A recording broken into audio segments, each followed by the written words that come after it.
Quand je vous dis que le jardin est un espace de création et une école de la patience, il se passe des choses incroyables dans mon jardin.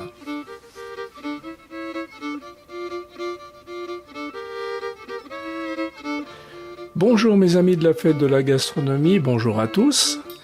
Je suis Claude Carat, j'ai créé le podcast des amis de la fête de la gastronomie en décembre 2018. Et c'est le tout premier podcast dédié à la fête de la gastronomie Goût de France. Je vous remercie beaucoup de nous écouter et du temps que vous passez avec nous. Que trouve-t-on dans ce podcast ? Des interviews de porteurs de projets pour la fête de la gastronomie, de chefs de cuisine, hommes et dames, et plus largement toutes les personnes qui sont de près ou de loin dans la cuisine et la gastronomie. En clair, les personnes qui nous nourrissent, en tout cas des personnes passionnées par leur métier et qui ont envie de partager leur passion avec nous tous.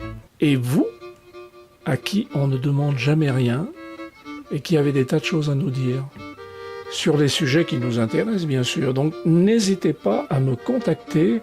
J'aimerais bien discuter avec vous de ce qu'est votre fête de la gastronomie, de ce qu'elle pourrait être, et comment vous participez au fait de manger peut-être parfois un peu mieux que tous les jours.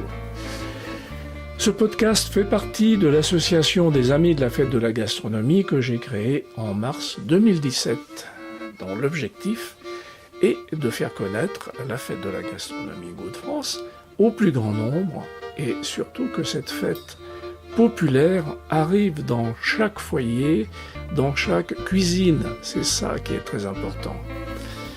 Alors je vous l'avais annoncé dans l'épisode 8, dans cet épisode 10, je vais vous parler jardinage, cuisine et poésie. Je vous propose quelques secondes de musique et puis je vous retrouve juste après. Je vis dans un immeuble, coincé au fond de la rue du Tondu. En bas il y a un pub, où les ivrognes finissent dans leur jus. Madame Asperge, que ma concierge surveille du coin de l'œil tous ces gaillards loin d'être en deuil. La vermine qu'elle dit, il faut qu'elle bosse à l'usine, n'a pas pissé sur mes iris et se moquer de ma lilice. Alors cette musique c'est Madame Asperge, comme vous avez pu l'entendre. Il n'y avait rien de mieux pour rentrer dans mon potager. Alors allons-y. Dans le potager et la cuisine de Claude. Quand je vous dis que le jardin est un espace de création et une école de la patience, il se passe des choses incroyables dans mon jardin. Figurez-vous que j'ai des cardons absolument magnifiques et mes salsifis sont bientôt mangeables en ce mois de mai. Les cardons, normalement, c'est à Noël. C'est un peu étonnant. Ce sont des cardons que j'avais semés il y a 2 ou 3 ans. Alors l'année passée, ils ont déjà un petit peu poussé, mais ils n'étaient pas terribles. Mais alors là, ils sont très beaux. Vous verrez, j'ai mis une photo. Vous irez voir sur la page Facebook du podcast des Amis de la fête de la gastronomie. Vous verrez, il est magnifique ce cardon. Et je pense qu'on va le manger dans peu de temps. Mes salsifis sont bientôt mangeables, ils sont très beaux. Pareil, je les ai semés il y a 2 ans et ils se mettent à produire maintenant. Allez donc comprendre quelque chose. Donc jamais rien n'est acquis et comme je vous le disais déjà, ce qui fonctionne, ce qui marche ici ne va pas marcher là et ailleurs. Donc j'ai un jardin extraordinaire, c'est un jardin extraordinaire. La la la la la la la la la la. Bon, enfin, on va pas continuer. Évidemment, mon propos sur le jardin est approprié à nos contrées tempérées. Vous qui m'écoutez dans d'autres pays, il est nécessaire d'adapter. Et d'ailleurs, j'aimerais bien, là aussi, que l'on discute de vos pratiques de jardinage. Appelez-moi, contactez-moi, faites-moi un mail, faites-moi un coucou sur Facebook. Autant vous dire tout de suite, je suis un jardinier amateur vert, pas un intégriste écolo. Je fais attention à mon environnement, je n'emploie pas d'engrais chimiques ni désherbants. Je fais du compost maison Alors, je mets du fumier d'un jeune voisin paysan qui met ses bêtes au pré. Je n'utilise plus la bêche, mais une grelinette. Alors, la grelinette, c'est quoi? C'est une fourche-bêche à 2 manches. Bon, je vous en parlerai une prochaine fois. Je sais pas quand, mais ça viendra. Et surtout, l'intérêt de la grelinette, quand même, c'est que vous n'avez pas mal au dos. Hein. Ça, c'est très intéressant. Alors, je fais attention à la lune. Je pratique l'association des plantes, le paillage. Je mets du BRF dans mes allées. Alors, le BRF, c'est quoi? Ben, c'est du broyat de jeunes rameaux, hein, tout simplement. Avec mon épouse, nous essayons de faire nos plans. Notre jardin n'est pas un modèle d'architecture au cordeau, c'est plutôt un capharnaüm, pour moi, un désordre ordonné. Ouh là là, qu'est-ce qui se passe là? Je vois des sourcils qui se lèvent. Et je les entends aussi. Hein. Et nous alors? On utilise de l'engrais, on bêche. On se fout bien de la lune. Et alors on compte pas quoi dans votre truc là. Mais si vous comptez. Je pense d'ailleurs que vous êtes les plus nombreux encore en jardinage classique. D'ailleurs, ça me fait toujours drôle de dire que je jardine bio. Je cuisine bio aussi. Hein, que je jardine bio, c'est ce que faisait déjà mon grand-père et mon père avant que les engrais et les pesticides envahissent les champs et les jardins. Si vous voulez, c'est un sujet qu'on peut aborder. Hein, vous me direz, on pourrait faire un podcast à plusieurs d'ailleurs. Hein, ça, c'est bien aussi. Alors, évidemment, je parlerai de plein de sujets avec vous, hein, autour du jardinage, de la cuisine. Je précise que ça ne sera que ma manière de voir et d'apprécier les choses. Hein. Il n'y a pas de vérité universitaire ni scientifique. Je n'en ai pas la compétence et ni le désir. Bon, alors, on va peut-être parler un peu de jardin. Hein. On est là pour ça. Commençons par le commencement. Je dois dire que je suis un jardinier un peu fainéant. Je laisse aller la nature. Elle sait beaucoup mieux faire que moi. À l'automne, je ne touche pas le sol. C'est-à-dire que je ne bêche pas, je ne greline pas. Je répands mon compost et du fumier bien mûr, hein, que j'ai laissé décomposer, parce qu'il ne faut pas mettre le fumier juste pris frais. Hein, il brûlerait, c'est vraiment pas terrible. Les micro-organismes vont digérer tous ces vont se développer dans la terre et vont digérer toutes les matières organiques. Et quand les beaux jours seront de retour, alors là, je sors la grelinette et je fais mes tables au fur et à mesure de mes plantations. Alors, dans l'hiver, je me prépare, je fais le plan de mes tables pour faire tourner les cultures et éviter les parasites. Alors, à ce sujet, il y a un grand débat sur les tomates. Parce qu'effectivement, on dit faut jamais refaire les cultures aux mêmes endroits. Sauf que, pour les tomates, eh bien, vous regarderez sur Internet, il y a des gens qui depuis des années, les refont pousser aux mêmes endroits. Il semblerait que les racines, que les tomates se nourrissent entre elles, c'est-à-dire que les racines et les matières organiques de tomates de l'année précédente nourrissent celles du printemps suivant. Bon, il y a toujours il y a toujours ce qui a été vrai, ce que l'on pensait vrai, et on s'aperçoit que ça n'est plus vrai. C'est le cas de ce monsieur qui fait dans l'Ardèche, qui fait pousser ses tomates sans les arroser du tout. Alors en Ardèche, il fait quand même un peu chaud.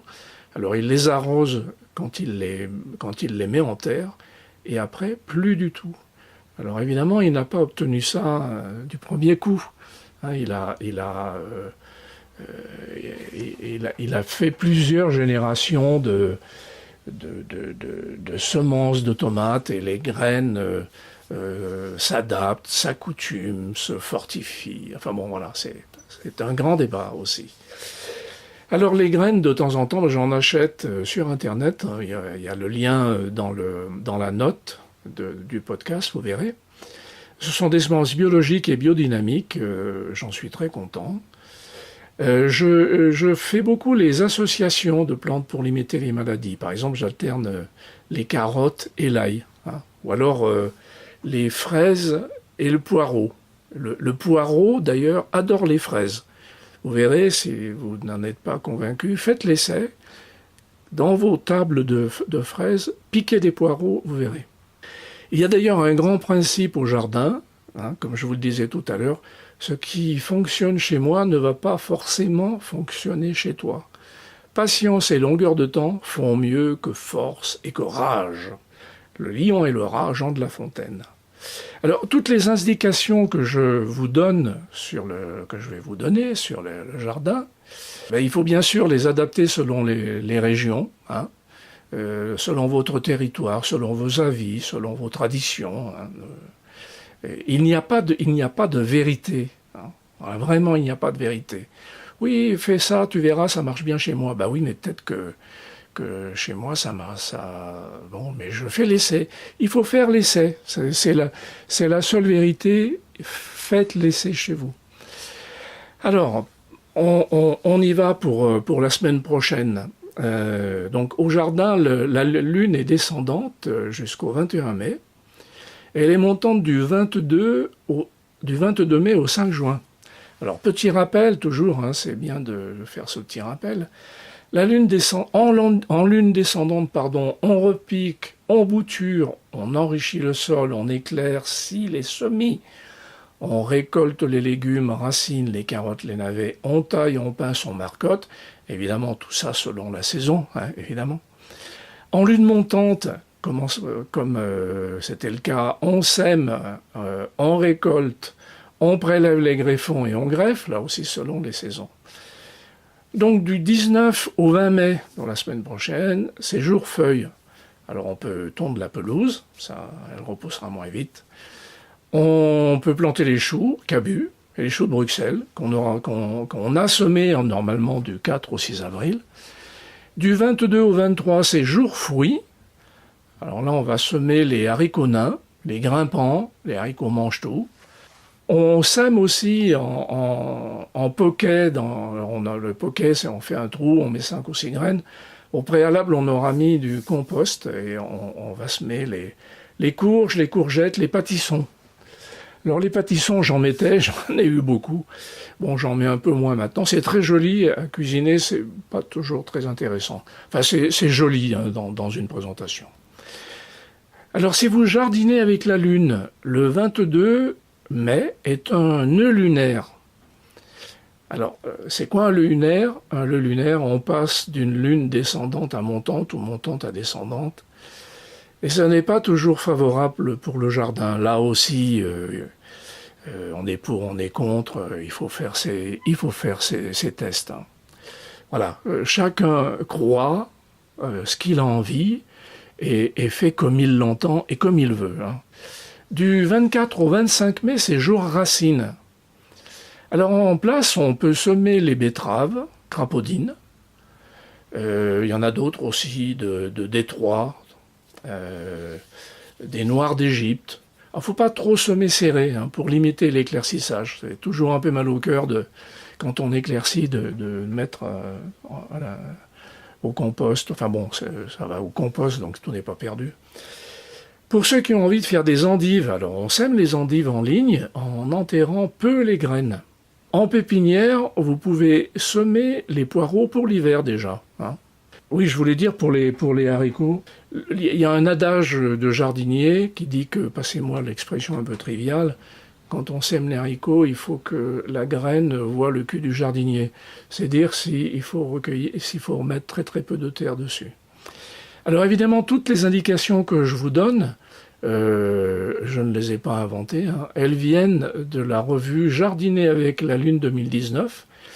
Ce sont les éditions Rustica, et là aussi, je vous mets le lien dans la note du podcast pour la trouver sur Internet et éventuellement l'acheter.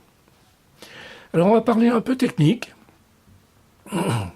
On va parler de la bourrache, de la consoude et de l'ortie. Alors voilà un trio qui est indispensable à nos jardins. La bourrache attire les abeilles Ces fleurs d'un très beau couleur bleue décorent une belle assiette en cuisine, j'utilise beaucoup.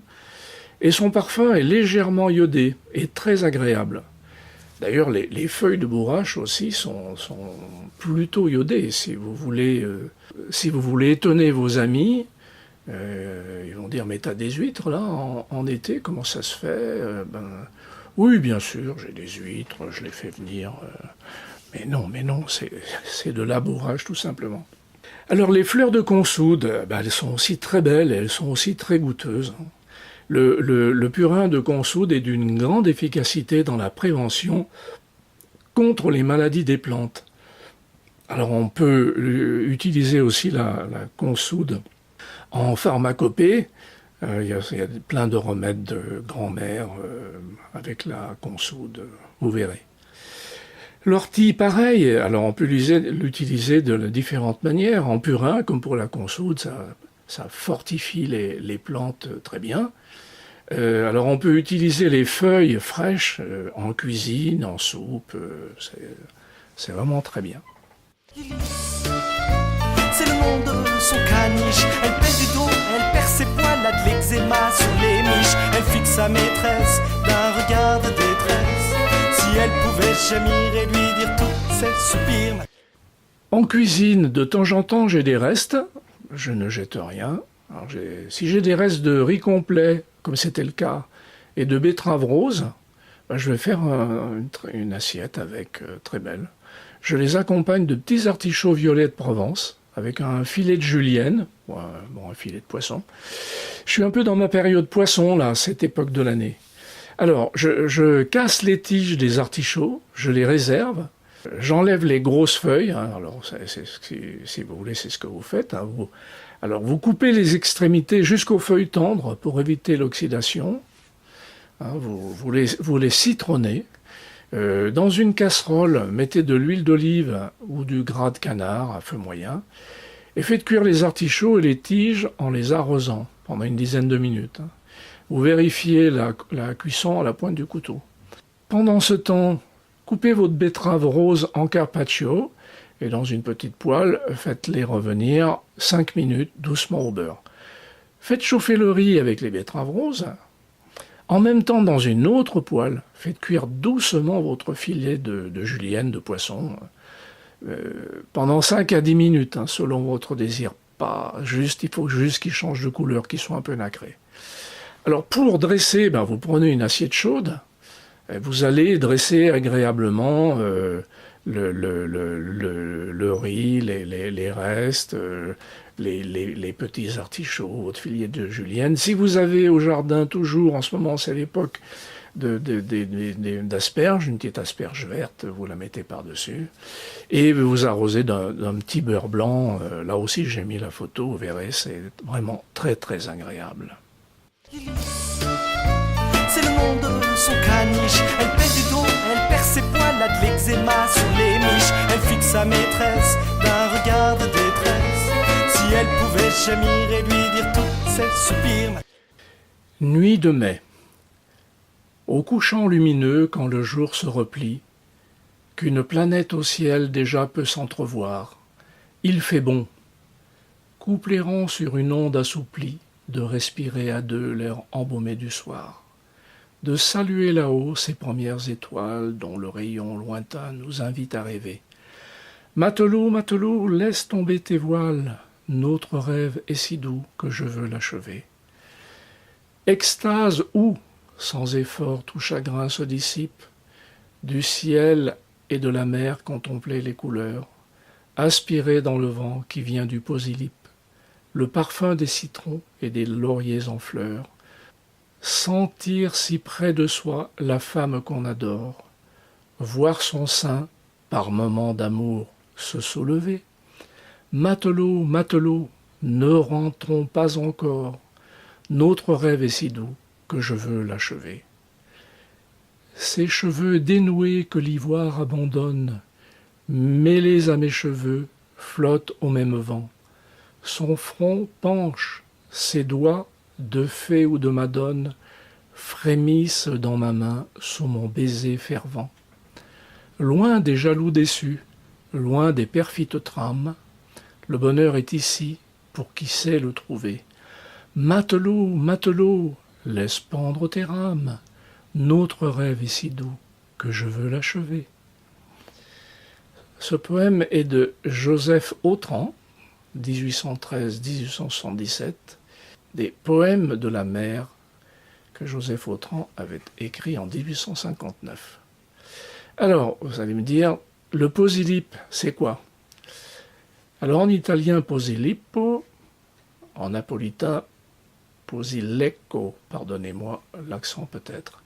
C'est une banlieue collinaire résidentielle en bord de mer, située au nord-ouest de la baie de Naples. Alors j'ai trouvé ça sur Wikipédia, mais bon, on peut dire que le Posilip, voilà, c'est une banlieue sur une colline en bord de mer. Alors, si vous avez des questions à me poser ou des commentaires, faites-les sur ma page Facebook, Le Potager de Claude, ou à mon adresse mail, claudecarin@gmail.com. Si vous fouillez un peu sur cette page Facebook, vous verrez que j'ai déjà fait cette rubrique de 2013 à 2016, avec Troc Légumes et la Semaine vendéenne. Ce sont deux affaires qui n'existent plus. En tout cas, je n'imaginais pas refaire cette rubrique jusqu'à ce que je découvre le podcast grâce à mes amis Marc et Guy de l'excellent podcast culinaire Par les cuisines. Allez-y, vous verrez. Merci les gars. Marc et Guy m'ont interviewé à propos du livre Je cuisine un jour bleu que Joseph et moi avons réalisé en collaboration avec plein d'autres gens, des parents d'enfants autistes et des adultes autistes. Vous pouvez aller voir sur le site autistchef.com aussi, ou Facebook autistchef. Alors, sur le podcast de Marc et Guy, sur le podcast de Par les cuisines, c'est l'épisode 84, où Marc m'a interviewé. Alors je mets le lien dans la note de l'épisode également. J'en profite pour vous informer que mon ami Marc a créé sur Facebook le groupe Podcasteurs francophones. Alors je mets le lien du groupe. Si vous-même faites des podcasts, ou si vous avez envie de faire des podcasts, amis de tous les pays, puisque j'ai le bonheur d'être écouté dans pas mal de pays, donc n'hésitez pas à vous inscrire sur ce groupe Facebook, Podcasteurs francophones. Si vous ne faites pas encore de podcast, mais que vous avez envie d'en faire, eh bien, Marc et moi, mais surtout Marc, vous donnera de précieuses indications pour démarrer votre podcast. Ils en sont à plus d'une centaine de podcasts, donc Marc connaît bien son affaire. Alors, mes amis, j'aimerais bien pouvoir échanger avec vous, les jardiniers, les cuisiniers, les poètes, les écrivains. Prenez contact avec moi, on pourrait discuter ensemble, faire un podcast ensemble sur vos envies, sur vos passions. Pour nos prochains épisodes, toujours on va continuer avec le jardin. Le jardin en ce moment, avec une recette, avec une poésie. Les interviews, ça se profile. Je vais participer, figurez-vous, au championnat du monde de la chocolatine à Toulouse, le 27 mai. Et donc je vais faire partie d'un jury, parce qu'il y a plusieurs catégories. Et donc je vais prochainement inviter le président du jury du championnat du monde de la chocolatine, et puis normalement d'autres chefs aussi. Alors, ah oui, j'allais oublier. N'oubliez pas de dire que vous avez aimé en cochant les étoiles de satisfaction sur votre plateforme d'écoute favorite. Ça nous aide vraiment pour le référencement. Si vous n'aimez pas, dites-le aussi, ça nous aide à progresser. Dites-nous ce que vous n'avez pas aimé, et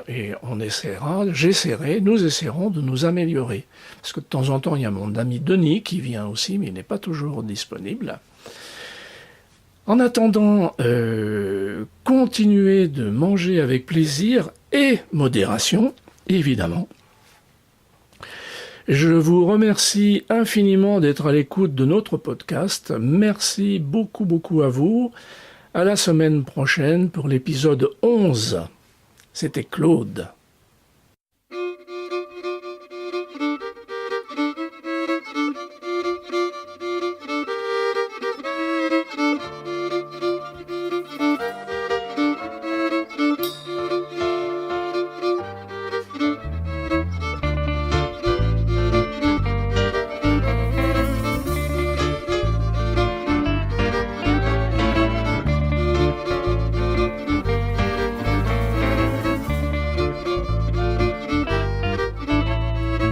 Dans un immeuble, coincé au fond de la rue du Tondu. En bas il y a un pub où les ivrognes finissent dans leur jus. Madame Asperge, que ma concierge surveille du coin de l'œil tous ces gaillards loin d'être en deuil. La vermine qu'elle dit, il faut qu'elle bosse à l'usine, n'a pas pissé sur mes iris et se moquer de ma Lilis. Lilis, c'est le nom de son caniche. Elle pèse du dos, elle perd ses poils, a de l'eczéma sur les miches. Elle fixe sa maîtresse d'un regard de détresse. Si elle pouvait gémir et lui dire tous ses soupirs. Madame Asperge, que ma concierge surveille du coin de l'œil son ange coincé contre un fauteuil. Ma chouquine qu'elle dit, elle a toujours autant de mine, empaillée par le père Maurice, elle paraît pourtant bien factice. Maurice, c'est le voisin du dessus, il est chauve tout petit, même gris et trapu, plongé dans le passé du pays où il est né.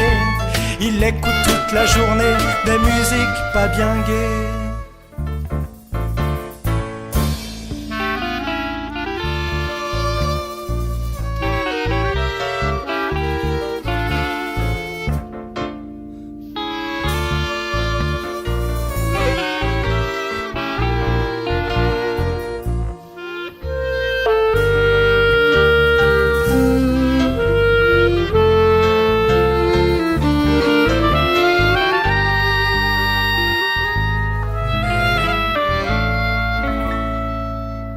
Madame Asperge, que ma concierge surveille du coin de l'œil l'homme qui la rend un peu moins seule. Toi au moins qu'elle dit, t'es pas comme le couple Gaspard. Les turlupins pas du matin, c'est gros fêtards, c'est salopard.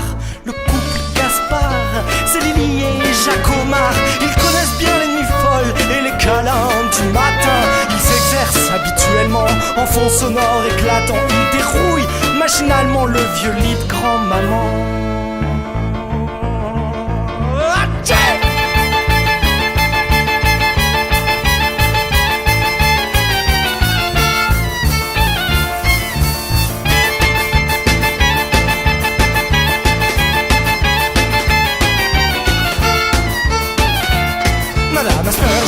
Que ma concierge, qu'arbitre de tournée. Jésus-Christ qu'elle dit, c'est pas croyable tous ces gens-là. Moi en mon temps j'étais frigide, même quand j'ai connu Aristide. Aristide, Aristide.